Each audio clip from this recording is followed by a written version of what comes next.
মহারাজের জয় হোক। কি ব্যাপার প্রহরী, অন্তদন্ত হয়ে সভায় আসার হেতু? মহারাজ, নবাব বাহাদুরের দূত এসেছেন। তিনি মহারাজের সাথে সাক্ষাৎ করতে চান।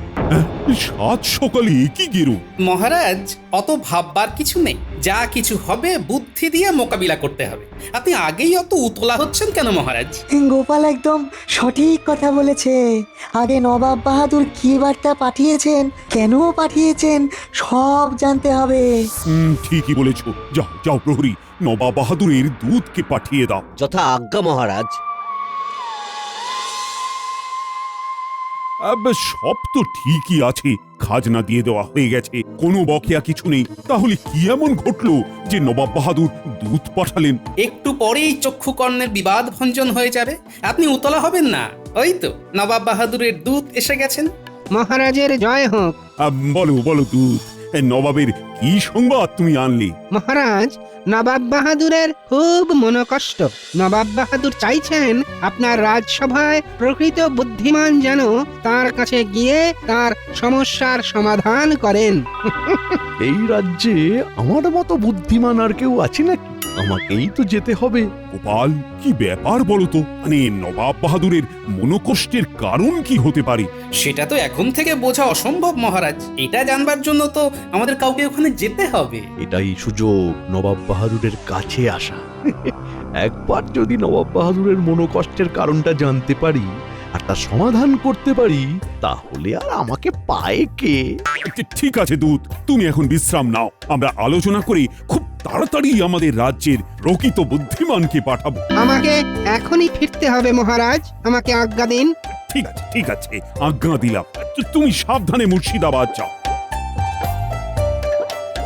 তাহলে কে আমার রাজ্যের প্রতিনিধি হয়ে নবাব বাহাদুরের কাছে যাবে? বিজ্ঞানী, আজ তুমি বল। মহারাজ, বিজ্ঞানী বলার আগে আমি কিছু বলতে চাই। আসলে এই সমস্যাটা কিন্তু খুব জটিল বলেই আমার মনে হয়। এ আর নতুন কি বললেন মন্ত্রীমশাই?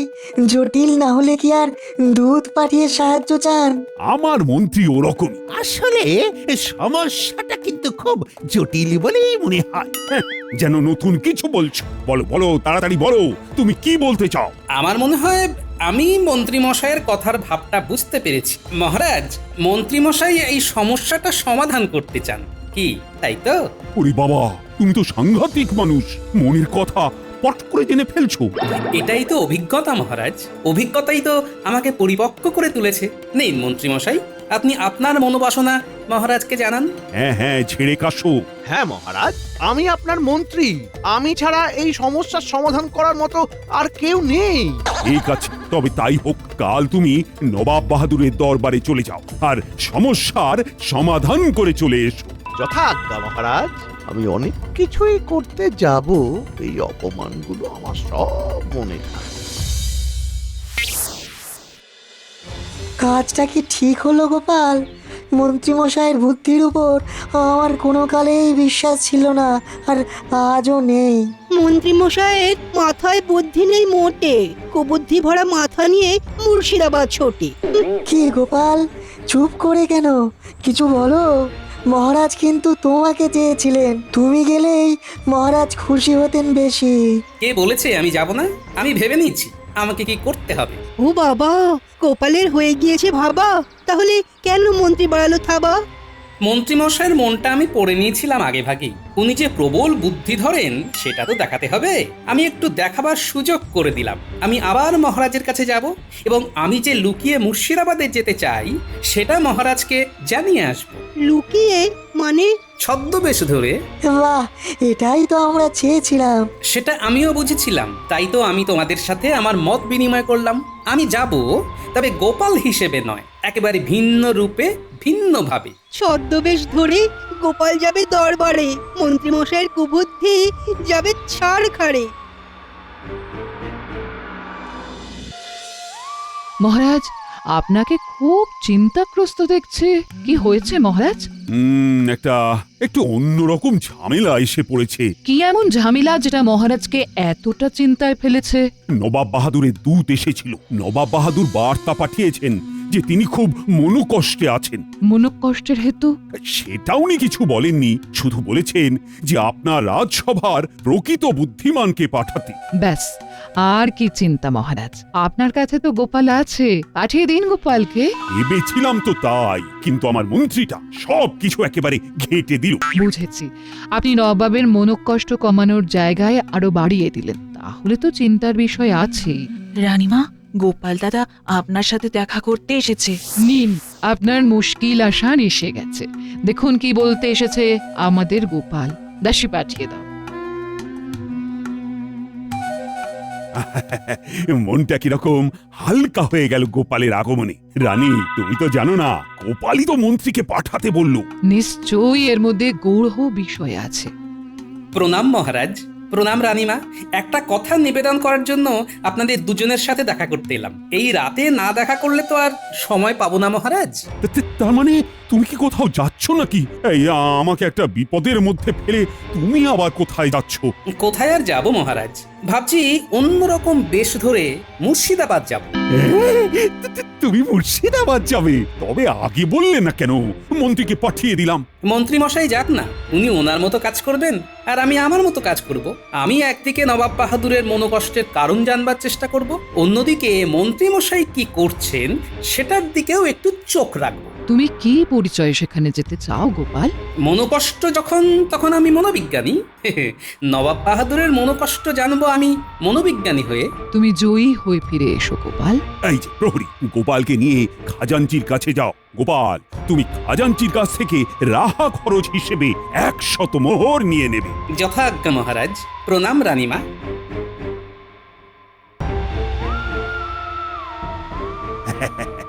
এখন আমার অনেকটাই হালকা লাগছে রানী। হালকা লাগাই স্বাভাবিক মহারাজ, গোপালের উপস্থিতি এমনই।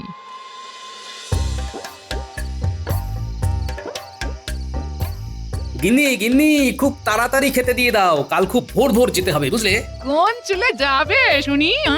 মুর্শিদাবাদ, নবাব বাহাদুরের মনোকষ্ট জানতে। ও, ভারী এলেন মনোকষ্টের বিশেষজ্ঞ। তোমার এই সরল সাদাসিধে বউটার মনে কত কষ্ট কোনদিন জানতে চেয়েছো? তোমার আবার কিসের কষ্ট? হা করতেই তো মুখের কাছে সব চলে আসছে। কি আসছে, কি আসছে শুনি? এই তো হাঁ করলাম। এ কি এলো? আরে ওটা তো কথার কথা গিন্নি। আমার কথা হলো, কোনো কিছুর অভাব আছে তোমার? তোমার স্বভাবটাই তো এখনো বুঝতে পারলাম না গো, এটাই তো বড় অভাব আমার। বাবা, তুমি তো দেখছি অনেক কথা শিখেছো গিন্নি। কার বউ আমি সেটা দেখবে না? বিয়ে হয়ে আসা থেকে শুধু কথাই শুনে যাচ্ছি, কথাই শুনে যাচ্ছি, শুধু কথা চচ্চড়ি। যাকে, তোমার কথার সাত কাহন শোনার সময় নেই আমার। আমাকে কাল খুব সকালে বেরিয়ে যেতে হবে। আচ্ছা, তুমি কি খেতে দেবে আমায়? তা আমি আবার কখন বললাম যে খেতে দেব না? হাত পুড়িয়ে রান্না করেছি, নিজে খাবো বলে হাত মুখটা ধুয়ে এসো, খেতে দিচ্ছি। শুনে আমি খুব কৃতার্থ হলাম। তুমি খাবার বারো, আমি আসছি। কি কথা শুনলাম গো, কি কথা শুনলাম? নবাব বাহাদুরের মনের কষ্ট মেটাতে হবে, যে কিনা নিজের বউয়ের মনটাই বুঝতে পারলো না। বুঝতে পারতি আমার আর কিচ্ছুটি হবে না। হ্যাঁ, বুঝে গেছি।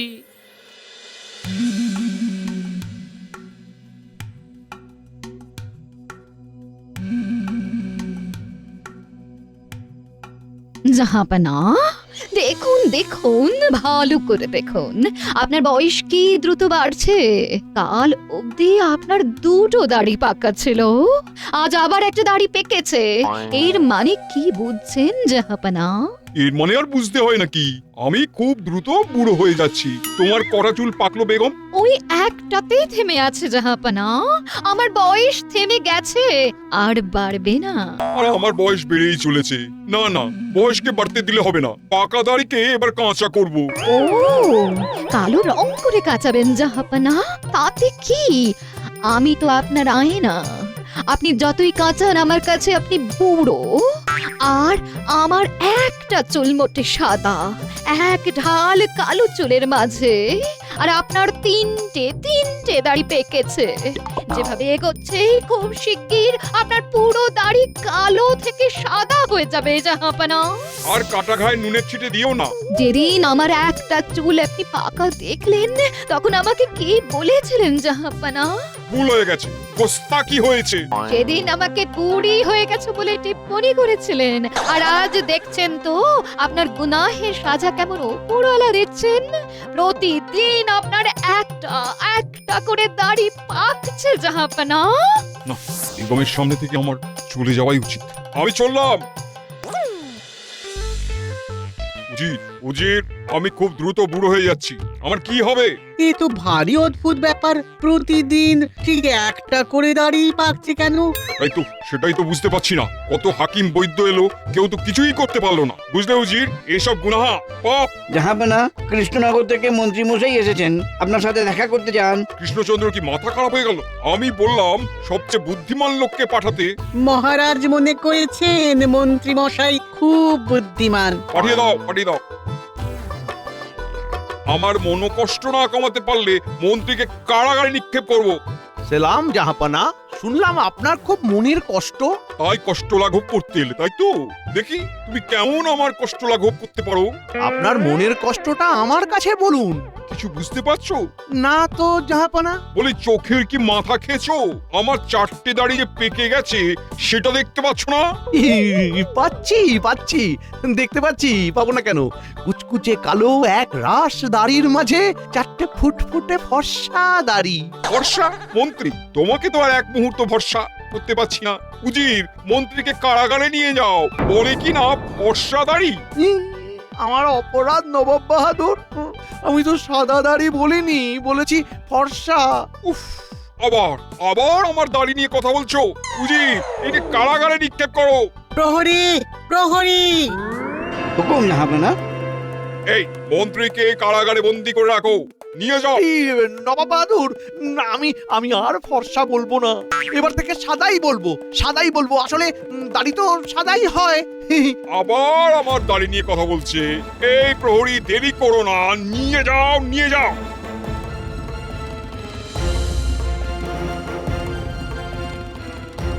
দূত, তুমি এক্ষুনি কৃষ্ণনগরে যাও। কৃষ্ণচন্দ্রকে বলো মন্ত্রী নবাব বাহাদুরের মনোকষ্ট আরো বাড়িয়ে দিয়েছে। নবাব ভয়ানক রেগে গেছেন, এর ফলে অনেক কিছু করতে পারে। আজ 4টে হলো, কাল আবার একটা হবে, পরশু আবার একটা। উফ, এইভাবে আমার সব কাঁচা দাড়িগুলো সাদা হয়ে যাবে, আমি বুড়ো হয়ে যাব।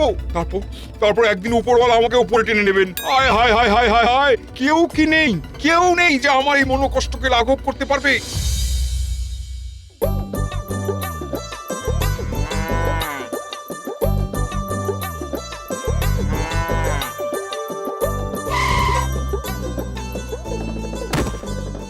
এসে গেছি, তাই না গাড়োয়ান? হ্যাঁ গোপাল দাদা।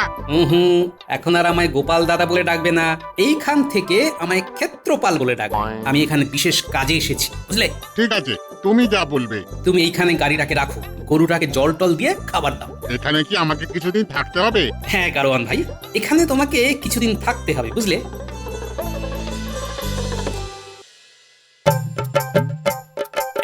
এই না, 10টা মোহর নাও, ভালো করে খাওয়া দাওয়া করে বিশ্রাম নাও। আর কেউ জিজ্ঞেস করলে বলবে এটা ক্ষেত্রপালের গাড়ি, উনি নবাব বাহাদুরের সাথে দেখা করতে গেছে, মনে থাকবে।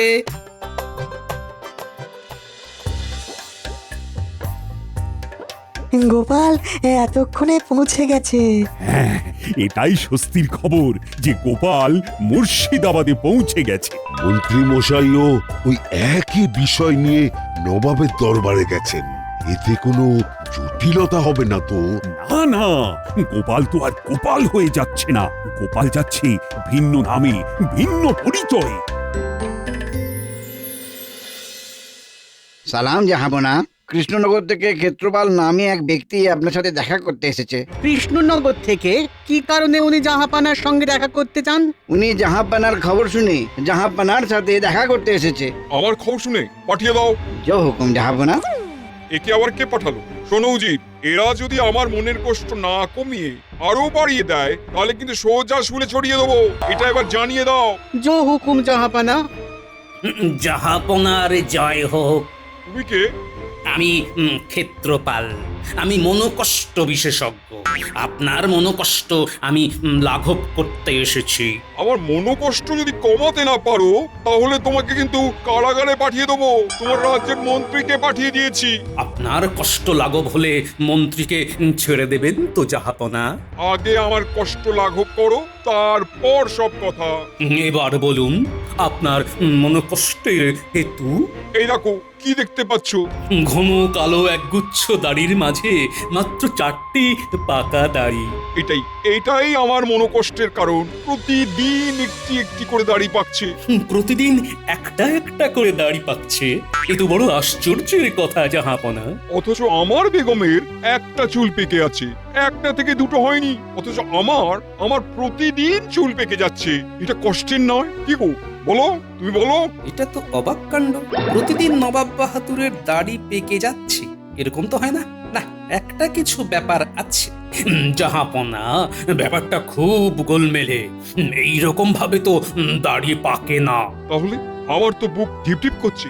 জাহাপনা, এই যে আপনার প্রতিদিন দাড়ি পেকে যাচ্ছে, এটা খুব ভয়ানক কাণ্ড। আপনার খুব কাছের মানুষই এই ব্যাপারে বলতে পারবে জাহাপনা। কাছের মানুষ? এমন কাছের মানুষ যার সাথে আপনার রাত দিন দিন রাত ওঠা বসা, মান অভিমান, রাগ অনুরাগ তার সাথে ভাগ করা। এইরকম কাছের মানুষের সাথে আমার একটু কথা বলা প্রয়োজন জাহাপনা। এইরকম প্রিয়জন তো একমাত্র আমার বেগম। ও ও তুমি আমার বেগমের সাথে কথা বলতে চাও? বেগম সাহেবা যদি আপনার প্রিয়জন হন তাহলে তার সাথেই আমাকে কথা বলতে হবে। বেশ বেশ বেশ বেশ, তাহলে চলো। আশা করি আজ থেকে আপনার দাড়ি আর পাকবে না জাহাপনা। তুমি হলফ করে বলছো তো? বলছি তো, আমার উপর বিশ্বাস রাখুন। ঠিক আছে, চলো।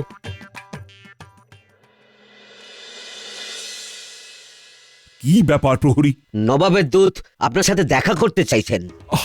আবার কি হলো? যাকে ডেকে আনো।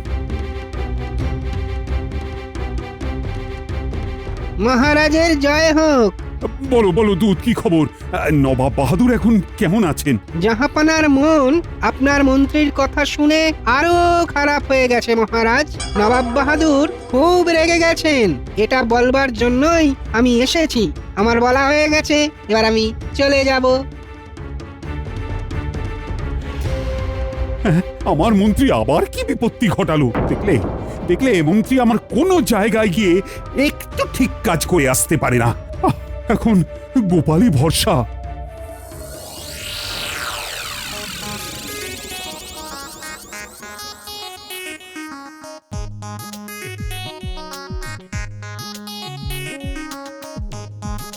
বেগম, কৃষ্ণনগর থেকে একজন মনোকষ্ট বিশেষজ্ঞ এসেছে। আমার পাকা দাড়ি আর তোমার পাকা চুল নিয়ে আলোচনা করতে এসেছে।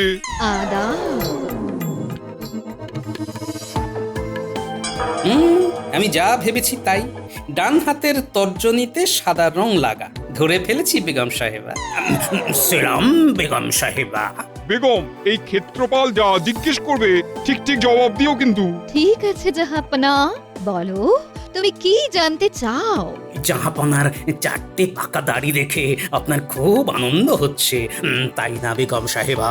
আমার যখন একটা চুল পাকা দেখা গেছিল তখন তোমাদের জাহাপনা ধরাকে একেবারে সরা দেখেছিল। দেখুন এবার কেমন লাগে, সব ওপরওয়ালার সাজা। জাহাপনা, আমি যা বুঝবার বুঝে গেছি।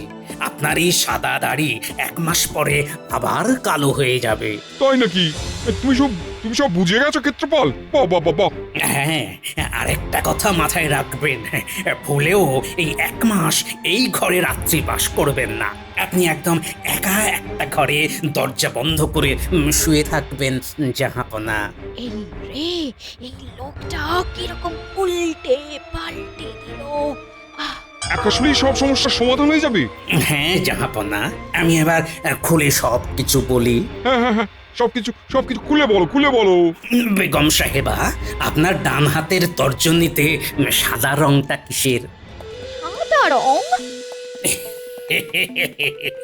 লুকোবেন না, একদম লুকোবেন না। কেন? আমার আঙুলে কি আছে? ওই আঙুলে যে সাদা রংটা আছে ওটাই তো রোজ রাতে নবাব বাহাদুর ঘুমিয়ে পড়লে দাড়িতে লাগিয়ে দেন। কেউ কেউ পাকা চুল ঢাকতে কালো কলপ করে, আর আপনি জাহাপনার কালো দাড়িতে সাদা রং লাগিয়ে দাড়ি পাকিয়ে দেন। ঠিক কিনা? বেগম, এইসব তোমার কাজ? হায় হায় হায় হায়, তুমি আমার বেগম হয়ে আমাকেই বুড়ো সাজিয়ে মজা দেখছো। ক্ষেত্রপাল, ক্ষেত্রপাল, তুমি ধন্য, ধন্য তোমার চোখ। নবাব বাহাদুর, এইবার আমাদের মন্ত্রী মশাইকে মুক্তি দিন। তুমি কে? তোমার গলার স্বরটা চেনা চেনা লাগছে। আমি গোপাল নবাব বাহাদুর। আহা আহা, আমি তাই ভাবি গোপাল থাকতে কৃষ্ণচন্দ্র মন্ত্রীকে পাঠাবে কেন? গোপালের বুদ্ধি আর তাতেই সবার সিদ্ধি। বেগম, এই আনন্দের দিনে তোমাকে আর কিচ্ছু বললাম না। নবাব বাহাদুর, চুল দাড়ি পাকে কেন?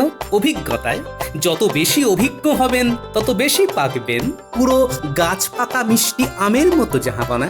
উচিত সমস্ত রাজ্যে ঘোষণা করে দাও, নবাব বাহাদুরের আর কোনো মনোকষ্ট নেই। উৎসবের আয়োজন করো, কৃষ্ণচন্দ্রকে খবর দাও। গোপাল, গোপাল, সব কিছু আজ তোমার জন্য ঘটেছে। তোমাকে তোমাকে উপহারে ভরিয়ে দেবো। নবাব বাহাদুর, আমাদের মন্ত্রী মশাইকে মুক্ত করে দিন, শুধু এইটুকুই আমার চাওয়া। গোপাল, তুমি ধন্য, তুমি ধন্য।